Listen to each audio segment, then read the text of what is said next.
Hello everyone. तो आज हम अपना लेक्चर स्टार्ट करेंगे। इसमें हमको देखना है हिस्टैरिसीस कर्व।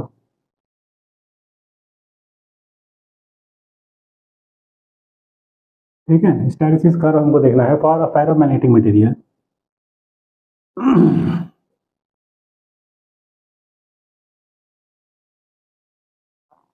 ठीक है, यहाँ मैंने फिगर पहले से ड्रॉ कर रखा है। तो देखिए इसमें करना क्या है, इसमें रिलेशन देखना है पी और एच के साथ। बी मतलब मैग्नेटिक फील्ड, एच मतलब magnetic intensity of a ferromagnetic material. जैसे मान लीजिए ये कोई सोलेनॉइड है, ठीक है, इसका ये कनेक्शन है। हम इसको क्या कर दिए, यहाँ से आई एम्पीयर की करंट भेज रहे हैं और हम क्या किए हैं कि ये कोई फेरोमैग्नेटिक मटेरियल है।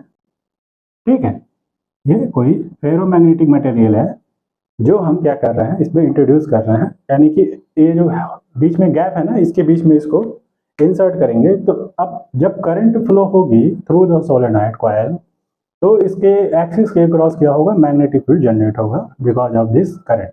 ओके, अब जो मैग्नेटिक फील्ड जनरेट होगा तो ये फील्ड एरिया, ठीक है ना, हम इस फील्ड एरिया में क्या कर रहे हैं, एक पैरामैग्नेटिक मटेरियल को, जिसका प्रॉपर्टी क्या होता है पैरामैग्नेटिक मटेरियल का, strongly attack toward the magnetic field. तो इस फील्ड एरिया में हम क्या कर रहे हैं, सबसे पहले मान लीजिए कोई फेरोमैग्नेटिक मटेरियल जिसका इनिशियली अभी वो इंसर्ट नहीं हुआ मैग्नेटिक फील्ड में। यहाँ पे देखिए ओरिजिन है, वहाँ पे मैग्नेटाइजेशन जो है इंटेंसिटी जीरो और फील्ड जीरो, ऐसा समझिए। अभी क्या है, जब हम इसको इंसर्ट करेंगे मैग्नेटिक फील्ड में और इसमें करंट फ्लो कराएंगे तो magnetic field across the axis मिलेगा। और जब इस फील्ड एरिया में ये जाएगा तो उस केस में हम क्या कर रहे हैं, जो वैल्यू ऑफ करंट बढ़ाएंगे तो क्या होगा, धीरे धीरे धीरे धीरे फील्ड एरिया क्या होगा यहाँ पे इंक्रीज करेगा। यानी कि वैल्यू ऑफ जो बी है वो इंक्रीज कर रहा है। ठीक है, फॉर ऑफ एरोमैग्नेटिक मटेरियल की बात करें तो कर्व कुछ इस तरीके से मिलता है, धीरे धीरे धीरे धीरे वैल्यू ऑफ बी इंक्रीज कर रही है, इंक्रीज कर रही है। ठीक है, when the increase the value of current, और एक पॉइंट आ रहा है। अच्छा, एक जैसे जैसे वैल्यू ऑफ बी इंक्रीज कर रही है मैग्नेटाइजेशन क्या हो रहा है, बढ़ रहा है, क्योंकि ये कैसा मटेरियल है, फेरोमैग्नेटिक है। ठीक है ना, तो फेरोमैग्नेटिक मटेरियल में इसका मैग्नेटिक मोमेंट क्या होगा, जीरो नहीं होगा। ठीक है, तो उस केस में क्या होगा, ये मैग्नेटाइज होगा, और मैग्नेटाइज होगा up to a saturation level. यानी कि ये जो ए पॉइंट आपको दिख रहा है, ओ से लेके ए पॉइंट, इस कर्व में आपको दिख रहा होगा बी इंक्रीज किया when, be increase when I, ठीक है ना, क्या किया, आई इंक्रीज। जब आई बढ़ा तो बी की वैल्यू बढ़ी, बी बढ़ी तो मैग्नेटाइजेशन बढ़ा, मैग्नेटाइजेशन बढ़ा तो मैग्नेटिक इंटेंसिटी बढ़ गई। क्योंकि इंटेंसिटी क्या होती है, डिपेंड ऑन द मटेरियल। और मतलब कि मैग्नेटाइजेशन अगर बढ़ेगा तो वैल्यू ऑफ इंटेंसिटी जो है वो रिलेट करती है ना, मैग्नेटाइजेशन, ठीक है, रिलेट करती है। तो जैसे जैसे मैग्नेटाइजेशन बढ़ेगा वैल्यू ऑफ एच बढ़ेगी। और ये क्या बताता है, ये नेचर ऑफ मटेरियल को बताता है, जाई की वैल्यू डिसाइड करती है फेरोमैग्नेटिक डायमैग्नेटिक। ओके, तो कॉन्सेप्ट समझिए। तो वैल्यू ऑफ एच जो है वो धीरे धीरे बढ़ेगी। अब एक लेवल ऐसा आता है जिससे ज्यादा जो है वो मैग्नेटाइजेशन नहीं होगा, चाहे आप कितना भी करंट इंक्रीज करके वैल्यू ऑफ बी इंक्रीज कर लो। तो ए जो वो पॉइंट है सैचुरेशन पॉइंट, जहां पे, ठीक है, इफ आई इंक्रीज, ठीक है, बी इंक्रीज बट, मतलब सैचुरेशन आ जाएगा, बट मैग्नेटाइजेशन क्या होगा, क्या हो जाएगा, कांस्टेंट। ऐसे समझो, एम की वैल्यू कांस्टेंट हो जाएगी, यानी कि एच फिक्स हो जाएगा। तो उस केस में इससे ज्यादा करंट बहाने का कोई मतलब नहीं है, यानी सैचुरेशन पॉइंट आ गया। अब क्या हुआ, हम क्या करेंगे, ए के बाद समझिएगा, ए के बाद से ये करंट को क्या करेंगे, रिड्यूस करेंगे। क्या करेंगे, वैल्यू ऑफ करंट जो हमने इंक्रीज की थी, अब हम क्या करेंगे, उस चेक करेंगे ग्राफ का नेचर कैसा आ रहा है जब वैल्यू ऑफ करंट को हम रिड्यूस कर रहे हैं। तो जब रिड्यूस किया जा रहा है तो पाथ ऐसे फॉलो हो रहा है,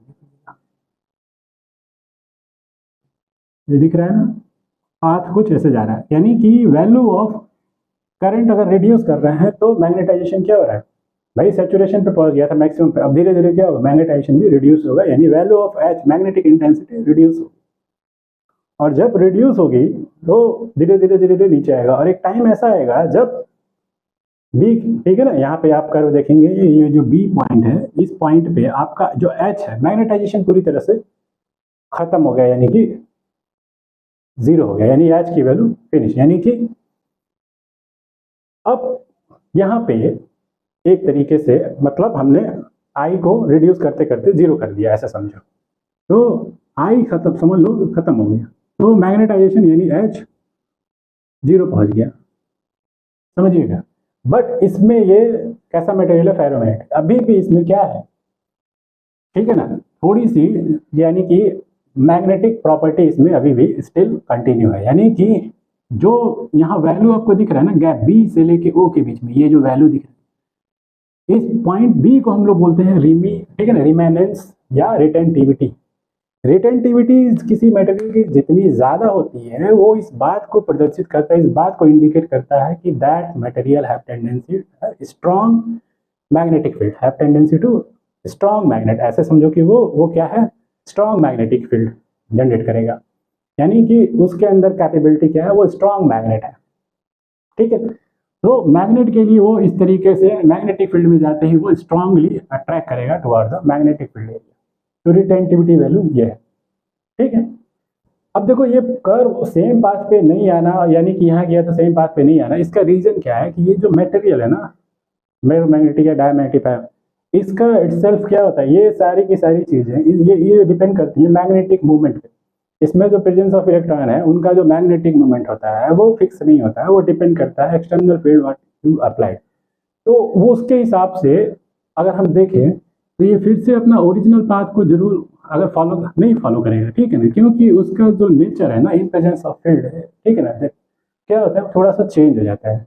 चेंज होने के बिहेवियर, अब देखो इसका क्या हो रहा है, अभी कुछ नहीं था, अभी इसको क्या मिला, एक्सटर्नल फील्ड मिला, तो इसके अंदर थोड़ी सी रिटेंटिविटी कैपेबिलिटी आ गई, यानी कि अभी भी इसके अंदर जो बिहेवियर ऑफ मैग्नेटिज्म है ना, वो मतलब है इसमें, यानी कि स्टिल एच वैल्यू जीरो, आई को रिड्यूस कर दिया तो जीरो, बट टोटल मैग्नेटाइजेशन, ठीक है ना, मतलब वैल्यू ऑफ बी अभी भी इसमें सम मैग्नीट्यूड यहाँ पे शो कर रहा है, ठीक है। अब हम क्या करेंगे, जो अभी भी रिटेन वैल्यू है, ठीक है, रिटेंटिविटी अभी भी जो रिस्टोर वैल्यू, उसको हम क्या करेंगे धीरे धीरे, अब हम क्या करेंगे, जो करंट की वैल्यू है, सपोज करो यहाँ करंट, ठीक है, करंट की वैल्यू कुछ थी, हमने धीरे धीरे उसको बढ़ाई, फिर घटाई, जीरो किया। अब हम क्या करेंगे, करंट की डायरेक्शन को रिवर्स कर दो, रिड्यूस नहीं रिवर्स कर दो। रिवर्स करोगे तो कुछ नहीं करना है, बैटरी की पोलैरिटी चेंज कर दो, ठीक है, क्या करो, बैटरी की पोलैरिटी चेंज करो। पोलैरिटी जैसे ही चेंज करोगे, ये करंट जो है वो जो इधर जा रही थी, वो मान लो उधर जाने लगेगी, ठीक है, ऐसे समझो। तो अब क्या होगा, रिवर्स डायरेक्शन में करंट हो गई। अब इस फिर वही काम करो, करंट को बढ़ाओ रिवर्स डायरेक्शन में, जैसे जैसे करंट बढ़ाएंगे वो क्या होगा, मैग्नेटाइजेशन होगा, बट इन रिवर्स डायरेक्शन, क्योंकि अभी जो मैग्नेटिक फील्ड मिलेगा वो एक्सिस के लॉन्ग मिलेगा। पहले अगर करंट ऐसे ऐसे फ्लो हो रही थी तो मैग्नेटिक फील्ड इधर मिल रहा था, मान लो अभी करंट मान लो ऐसे ऐसे फ्लो हो रही है, सॉरी अभी क्या हो रही है, मान लो ऐसे आ रही है, यानी कि उधर से जाके इधर से आ रही है, तो मान लो ऐसे, ठीक है, जा रही है आ रही है, तो ऐसे मिल रहा है, मान लो मैग्नेटिक फील्ड इधर, और पहले मैग्नेटिक फील्ड मान लो जो है एक्सिस के क्रॉस इस डायरेक्शन में था पहले। तो जब करंट रिवर्स किया, समझने के लिए समझिए, जब करंट रिवर्स किया तो बी इधर हो गया, ठीक है, यानी कि magnetic field across the axis इधर हो गया। तो अभी भी इसमें क्या है, रिटेन वैल्यू है कुछ, बी जो है वो क्या है। तो जैसे ही ये रिवर्स किया करंट, जो बी का डायरेक्शन है ड्यू टू दिस करंट, अब जैसे जैसे वैल्यू बढ़ाएंगे, ये बी की वैल्यू रिवर्स डायरेक्शन में अक्रॉस द एक्सिस जो वैल्यू ऑफ बी मिलेगा मैग्नेटिक फील्ड, अच्छे से पता होना चाहिए, ठीक है ना, पढ़ा चुके हैं पिछले। जब करंट फ्लो होता है तो इसके कैसे निकालते हैं करंट का डायरेक्शन, सॉरी बी का direction, due to flow of current, Biot Savart क्या कहता है, B is equal to I D L cross R upon में आर क्यूब, ये फर्स्ट वेक्टर है। तो करंट के डायरेक्शन में कर्ल कर लीजिए और सेंटर की तरफ निकालना है, तो सेंटर यहाँ है तो उसकी तरफ हाथ टेंड कीजिए, तो मान लो करंट अगर ऐसे फ्लो हो रही है तो ऐसे करेंगे तो अलॉन्ग द एक्सिस, करंट ऐसे फ्लो हो रही है तो ऐसे करेंगे तो अलॉन्ग द एक्सिस, यानी कि या तो इधर मिलेगा या तो इधर। तो समझने के लिए समझिएगा कि करंट अक्रॉस, ठीक है, करंट फ्लो होने की वजह से अक्रॉस द एक्सिस आपको मैग्नेटिक फील्ड मिलेगा। अब इस पॉइंट के बाद से जब रिवर्स किया करंट, तो मैग्नेटिक फील्ड जिस डायरेक्शन मिल रही थी उसके अपोजिट मिलेगी एक्सिस के अक्रॉस। अभी भी इसमें रिटेन वैल्यू है, तो ये वैल्यू मान लो 2 यूनिट है, अभी ये वैल्यू जो है इंक्रीज ऑफ करंट की वजह से बढ़ना शुरू हुई, मान लो 1 हुआ, 2 हुआ, तो जैसे ही ये 2 तक पहुंचा, ये वैल्यू इस वैल्यू को क्या करेगा, नलिफाई करेगा, यानी कि जीरो करेगा, ठीक है। तो जैसे ही सी पॉइंट पे पहुंचा, सपोज करो, तो जो रिवर्स डायरेक्शन में मैग्नेटिक फील्ड थी, ये रिटेन वैल्यू को क्या किया, ऐसे समझो कि नलिफाई करके यहाँ पे बी की वैल्यू क्या हो गई, ठीक है ना, ये जो बी की वैल्यू है देखिएगा यहाँ पे, जैसे ये बी था, अब ये वैल्यू क्या हो गई, यहाँ पे 0 हो गई। इस एक्सिस पे बी क्या है, पूरी तरह से 0 है, यानी बी को नलीफाई कर दिया। अब जैसे जैसे इस सी के बाद हम करंट की वैल्यू और बढ़ाते जाएंगे इन रिवर्स डायरेक्शन, याद रखिएगा, बस पोलैरिटी चेंज करो तो करंट बढ़ाओ। तो रिवर्स डायरेक्शन में जो बी है वो क्या होगा, इस सी के बाद धीरे धीरे फिर वो वैल्यू इंक्रीज करेगी। अभी तक इंक्रीज इसलिए नहीं की थी क्योंकि इस पॉइंट पे वो जो रिटेंड वैल्यू थी, रिटेंटिविटी जिसको हम बोल रहे हैं, ठीक है, रेमानेंस या रिटेंटिविटी, तो वो ये बताया था अभी भी कुछ रिटेंड वैल्यू है यानी कि बी की। अब सी जो है वो पॉइंट इंडिकेट कर रहा है जब रिवर्स डायरेक्शन में करंट फ्लो की वजह से अपोजिट डायरेक्शन में, प्रीवियस केस के रेफरेंस में अपोजिट डायरेक्शन में मैग्नेटिक फील्ड जो मिला वो उसको नलीफाई किया सी पॉइंट। फिर सी के बाद जब हम वैल्यू ऑफ करंट इंक्रीज कर रहे हैं एट अ पॉइंट डी तक, अप टू डी तक, हमको क्या मिला, सैचुरेशन पॉइंट, मैग्नेटाइजेशन धीरे धीरे बढ़ रहा है, वैल्यू ऑफ एच बढ़ रहा है, और अप टू डी तक जाके उसके बाद से मैग्नेटाइजेशन फिर क्या हुआ, सैचुरेशन में पहुंच गया। अब उससे ज़्यादा अगर करंट आप रिवर्स डायरेक्शन में इंक्रीज करेंगे तो कोई बेनिफिट नहीं मिलेगा। जब नहीं मिलेगा तो हम क्या करेंगे, अब इसके बाद से हम वही रिवर्स डायरेक्शन में जो करंट है वो रिड्यूस करेंगे, वैल्यू ऑफ करंट को रिड्यूस करेंगे। देन आपको ये सी से लेकर डी तक का, ई तक का कर्व मिलेगा, और इस ई पे आके क्या होगा, जब वैल्यू ऑफ करंट को एक पॉइंट पे रिड्यूस करते करते क्या हुआ, यहाँ पे फिर से, यानी कि आपने करंट को रिवर्स डायरेक्शन में 0 कर दिया, ऐसे समझिए कि यानी कि वैल्यू ऑफ करंट यहाँ पे क्या हो गई, 0 समझ लीजिए। तो एच की वैल्यू यानी कि हमने ये खत्म कर दिया। अब इसके बाद से एक ही चीज होगा कि फिर से पोलैरिटी को रिवर्स किया, तो ई पॉइंट इंडिकेट कर रहा है कि यहाँ पे फिर से देखिए ये जो ओ से ई है ये क्या बता रहा है, ये रिटेंड यानी कि जो बी है अभी भी still due to magnetisation in reverse direction, अभी भी उसमें क्या है, फेरोमैग्नेटिक है ना। फेरोमैग्नेटिक मटेरियल का नेचर होता है कि जब हम मैग्नेटिक एक्सटर्नल मैग्नेटिक फील्ड को रिमूव करते हैं तो वो क्या करता है, स्टिल मैग्नेटिज्म उसमें प्रॉपर्टी एग्जिस्ट करती है फॉर सम टाइम, ठीक है ना। तो वो चीज आपको ओ ई दिखा रहा है। अब वो डिपेंड करता है, फेरोमैग्नेटिक मटेरियल भी ऐसा नहीं है कि सब सेम टाइप पे बिहेव करते हैं, लेकिन ferromagnetic material different different type के डिफरेंट डिफरेंट रिटेंटिविटी वैल्यू उनकी होगी, ठीक है, ये कम और ज़्यादा हो सकता है, किसी की ज़्यादा होगी किसी की कम होगी। अब रिटेंटिविटी वैल्यू यहाँ पे डी से ई, अब इसके बाद से फिर से हम क्या करेंगे, पोलैरिटी चेंज कर देंगे और करंट को यानी कि रिवर्स करके करंट को इंक्रीज करेंगे, और ये वैल्यू जब तक, ठीक है ना, यहाँ पे पहुंचेगी, यानी कि कहने का मतलब ये है कि ये कर्व आपको, मतलब फिर से साइक्लिक क्रम में वही काम चलेगा। क्लियर है। तो आपको 2 पॉइंट रखना है, एक रिटेंटिविटी, ठीक है, और एक आपका क्या है, इस पॉइंट को बोलते हैं कोर्सिविटी, ठीक है ना, कोर्सिविटी। तो कोर्सिविटी क्या होता है, ये पॉइंट इस बात को इंडिकेट करता है कि जैसे मान लीजिए कि आफ्टर, जैसे मान लीजिए कोई मटेरियल है, अगर हम इसमें वो गुण है कि अगर इसमें जो मैग्नेटाइजेशन है ना वो उसको इरेज नहीं किया सकता किसी भी एक्सटर्नल, ठीक है ना, इफेक्ट कंपोनेंट के द्वारा, यानी कि कोई एक्सटर्नल कंपोनेंट लाइक टेम्परेचर, ठीक है, इस तरह के जो फैक्टर हैं वो इस मटेरियल के जो मैग्नेटाइजेशन है ना उसको इरेज पूरी तरह से टोटल नहीं कर सकते हैं अगर उसकी कोरेसिविटी वैल्यू क्या है, ज़्यादा है मटेरियल की। ये वैल्यू केवल ये डिसाइड करता है, ठीक है, कि उसकी मैग्नेटाइजेशन जो है टोटली जो है वो इरेज नहीं होगी due to external factor like temperature, ठीक है। तो ऐसे मटेरियल का चुनाव हम करेंगे किसको बनाने के लिए, फॉर अ मैग्नेट, जिसकी गुड रिटेंटिविटी वैल्यू हो और जिसकी गुड कोरेसिविटी वैल्यू हो, ठीक है। रिटेंटिविटी डिसाइड करता है स्ट्रॉन्ग मैग्नेटिज्म को, कोरेसिविटी डिसाइड करता है कि जो इरेज पावर है वो वेरी लेस होगी, ठीक है, ड्यू टू एक्सटर्नल फैक्टर। तो ये हिस्टैरिसीस कर्व आपका यहाँ पे यही समझाना था मुझे हिस्टैरिसीस कर्व में, और ये ठीक है ना, अपना जो ओरिजिनल पाथ है उसको फॉलो इसलिए नहीं कर रहा है क्योंकि जो इंडिविजुअल कॉन्स्टिट्यूएंट पार्ट है इसके, उसका मैग्नेटिज्म जो, सॉरी, मैग्नेटिक मोमेंट बिहेवियर जो है वो डिपेंड करता है ड्यू टू एक्सटर्नल फील्ड। जब आप एक्सटर्नल फील्ड अप्लाई करते हो तो उसकी वजह से जो है पूरा सिस्टम का जो नेचर है वो बदल जाता है, और फिर से वो जो बिहेवियर है वो नेक्स्ट स्टेज में जब आप वही चीज़ फॉलो करते हो तो वो उसी पाथ को फॉलो नहीं करता है जिस पाथ को वो पहले फॉलो किया था। क्लियर है। तो कॉन्सेप्ट इसका यही है। इस कर्व से आपको वो ये पॉइंट पूछ सकता है व्हाट इज रिटेंटिविटी या व्हाट इज द कोरेसिविटी, क्या होता है, ठीक है। अच्छा, इसके बाद से आता है एक पॉइंट हिस्टैरिसीस कर्व के बाद से कि परमानेंट मैग्नेट और इलेक्ट्रोमैग्नेट। तो देखो सबसे पहले शुरू में ये बोला गया कि जो परमानेंट मैग्नेट है वो कैसे बनाते हैं। तो पुराने समय में क्या करते थे कि कोई मेट, ठीक है ना, आयरन पार्ट है उसको नॉर्थ और साउथ डायरेक्शन में रख देते थे। क्या रखते थे? नॉर्थ और साउथ डायरेक्शन में रख के और उस पर क्या करते थे? हैमरिंग करते थे, ठीक है ना, यानी कि हथौड़े से पीटते थे नॉर्थ साउथ डायरेक्शन में रख के, ठीक है, बार बार बार बार। तो उससे क्या होता था? मैग्नेटाइजेशन डेवलप होता था, ठीक है।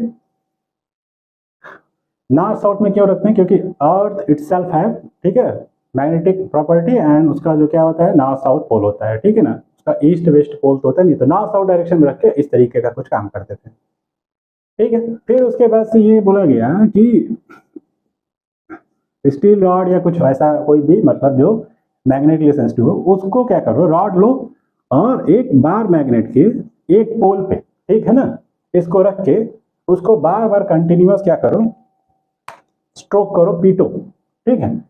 लेकिन इन अ सेम मैनर कंटिन्यूअस क्या करो, स्टील रॉड है, ठीक है ना, ये क्या बार मैग्नेट है, इसके एक पोल पे इसको टच करके, ठीक है ना, यानी कि इससे स्ट्रोक करो, इस पे क्या करो, स्ट्रोक करो, यानी कि स्ट्रोक मतलब पीटो इन अ सेम मैनर, ये नहीं कि रैंडम तरीके से। तो क्या होगा?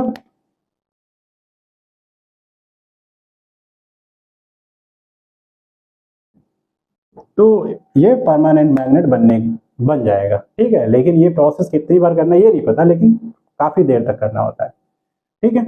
तो ये एक थ्योरी का पार्ट है, ठीक है, कि यहाँ पे लिख रहे हैं कि one can hold a steel, ठीक है, rod and stroke it with the one end of bar magnet, ठीक है। तो यही काम करना है, ये रट्टा वाली चीज है, रेडी है, ठीक है। अब उसके बाद से आता है इलेक्ट्रोमैग्नेट। इलेक्ट्रोमैग्नेट में नाम ही है कि ड्यू टू इलेक्ट्रिक इफेक्ट। तो हम क्या कर रहे हैं, मान लो ये कोई क्या है, मैग्नेटिक मटेरियल है, जिसको हम क्या कर रहे हैं, मैग्नेटिक मटेरियल होना चाहिए, ठीक है। तो वो अगर कोई सोलेनॉइड है उसमें हम क्या करें, इस तरीके से जो बीच में ये गैप दिख रहा है ना, जिसके बीच में due to flow of current के मैग्नेटिक फील्ड क्रिएट होगा, उसी में क्या करो, इंसर्ट कर दो।